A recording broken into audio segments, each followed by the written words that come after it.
I know a lot of people are very, very concerned about the new budget numbers that have been put out there.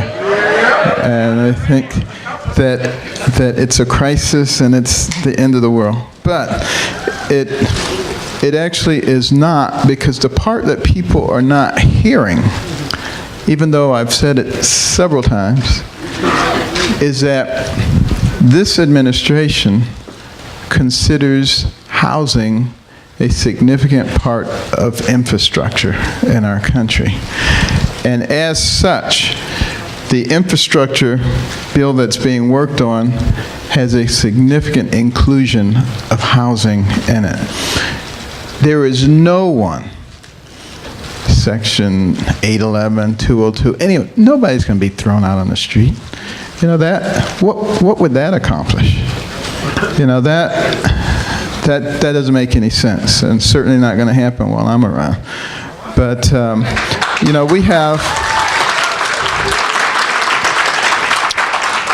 do have a responsibility to each other. And we also have a responsibility to those who come after us, to our children, to our grandchildren.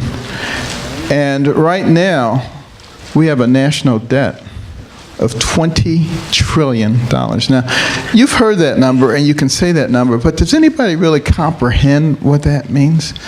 That means $60,000 for every man, woman, and child. Thousands of babies were born today, each with a price tag of $60,000 in debt on their head. And some people say, it's just a number, it doesn't mean anything. Tell that to the people of 17th century Spain, or 18th century France, or 19th century Great Britain, or ancient Egypt, or ancient Rome. They all did the same thing. Accumulated debt became fiscally irresponsible and went down the tubes. So obviously, what we're thinking about now is how do we spend efficiently and effectively.